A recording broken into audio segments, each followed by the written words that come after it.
aujourd'hui, je reçois Françoise Saint-Chabot pour son nouveau thriller Bora Bora Blues. Oui. Alors, ça sort d'où, ça, ce Bora Bora Blues? D'abord, j'ai vécu à Bora Bora pendant 3 ans.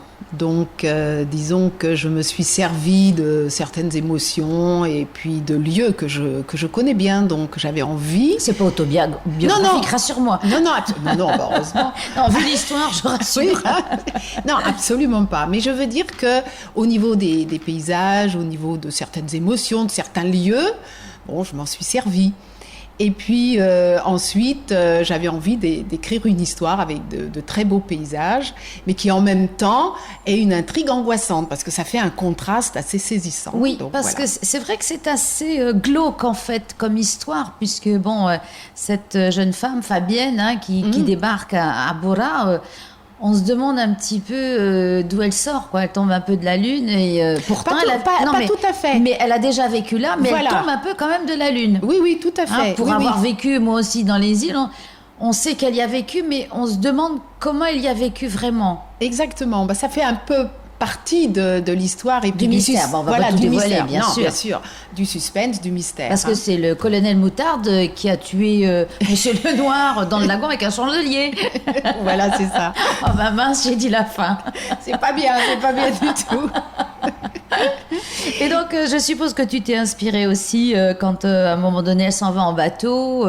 Tu as dû aimer faire de la voile aussi. Je fais de la voile. Voilà. Donc, là aussi, on sent l'expérience de la voile. Ça, c'est le vécu. Là, c'est le vécu. À Pataki également, les Tuamotu un petit peu. Donc, c'est ce que je te disais. Il y a quand même un petit peu de vécu au niveau des lieux et puis l'expérience de la voile. Puis tout le reste, c'est de la fiction, bien entendu. Alors, tu t'es pas inspirée d'une histoire qui aurait pu arriver? Non, du tout. Parce que c'est une histoire d'enfant Fahamou. Oui, voilà, c'est ça. C'est une réalité. C'est au cœur de l'intrigue. Voilà. C'est cet enfant Fahamou et le lecteur tout de suite se demande où est-il, parce que finalement, elle revient pour cet enfant, mais on le voit pas, on le cherche, il a disparu, est-ce qu'il est séquestré? Enfin, le lecteur va se poser une foule de questions, même se demander qui est-il au bout d'un certain temps, voire même est-il toujours vivant? Et c'est là le mystère et l'angoisse. Les personnages qui gravitent autour sont pas non plus spécialement bienveillants. On se demande finalement à qui elle peut faire confiance. Voilà, exactement. C'est un petit peu le principe du thriller. Oui, parce que sinon, si on savait tout de suite ce sont les bons, ce sont les méchants. Exactement. Il faut qu'il y ait une partie dans le thriller, dans le policier et notamment le roman à suspense. Il faut quand même qu'il y ait une partie de suspense, d'angoisse et de mystification. Oui. C'est-à-dire que on ne sait pas trop à qui se fier, qui sont les bons et les méchants. Les bons ont l'air bons, mais ils sont peut-être méchants. Des indices qui sont peut-être pas tout à fait des bons indices. En fait, tu nous roules dans la farine, Françoise. Merci. Un petit peu. Donc, tu t'es amusée aussi à écrire. Ah oui, mais moi, je m'amuse beaucoup à écrire. Ah oui.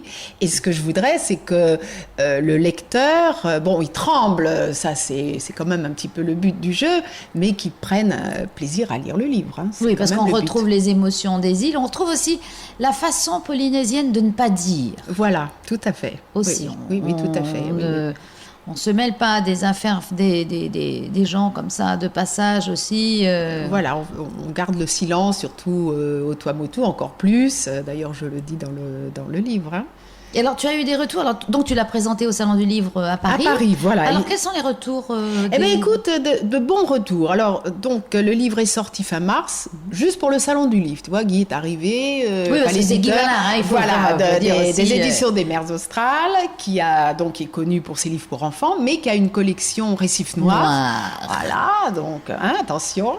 Et donc, le livre est sorti à ce moment-là.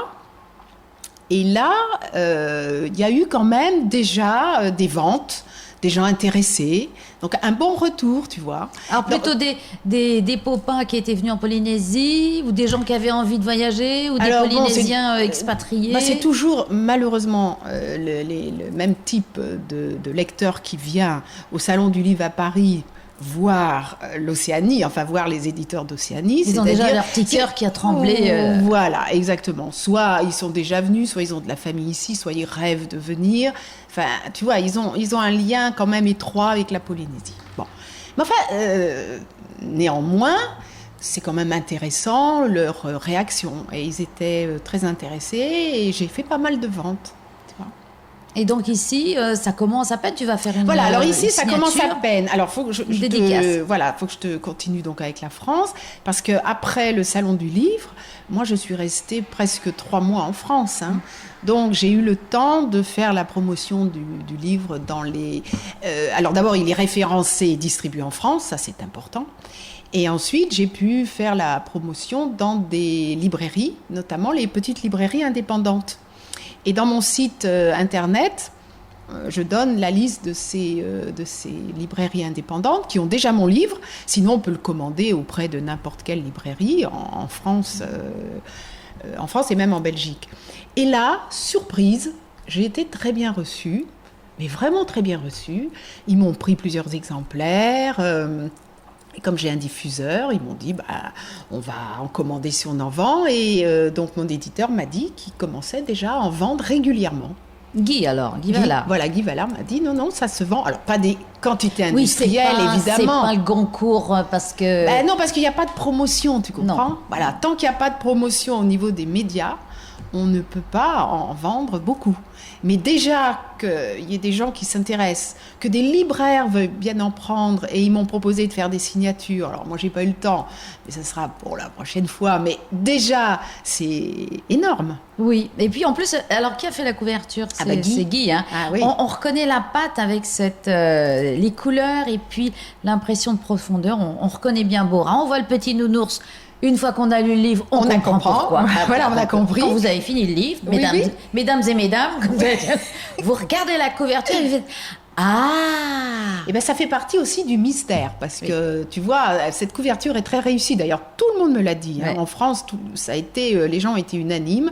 C'est une très belle couverture parce que tu as à la fois le bleu du lagon, Otemanou, la montagne de Bora, donc c'est typique. Mais c'est pas carte postale. Il y a un côté inquiétant dans la couverture. Sombritude de l'histoire. Exactement. Puis alors ce nounours, alors là on se dit oh là là, qu'est-ce qu'il fait là ? S'il est là, c'est que... Alors moi je vais dire pour... Non, je dis pas. Non. Donc voilà, écoute, je me suis bien régalée et donc je conseille. Donc Bora Bora Blues de Françoise Saint-Chabot et on peut d'ores et déjà le trouver dans les librairies. Tu fais une dédicace bientôt ici, toi ? Absolument. Alors il est dans toutes les librairies et je fais une dédicace samedi à la librairie Odyssée de 14h... Non, pardon, tu vois, je me trompe avec le rendez-vous d'ici, de 9h à midi. Oui, parce donc, que samedi, 9h à 14h, c'est cuit. C'est fini, il n'y en aura plus. Il y aura encore peut-être 1 ou 2 livres, il n'y aura plus Françoise. Il n'y aura plus Françoise. Ok, je te remercie Françoise, parce que moi j'ai de la chance, c'est déjà dédicacé. Ah oui, tu es dans les privilégiés. Oui. Alors je voulais simplement dire pour mon site internet, parce qu'on peut me retrouver, mon autre livre Sous l'emprise du tiki, et puis ce que je fais en ce moment, mon prochain roman, c'est www.françoissaintchabot.com. Et il y a aussi un site Facebook. Et un site Facebook, voilà. Donc, sur lequel on pourra retrouver cette interview. Exactement, donc c'est parfait. Voilà, la vie est belle. Plus de blues. Belle. Plus de blues. Allez, merci Françoise. Merci à toi Martine.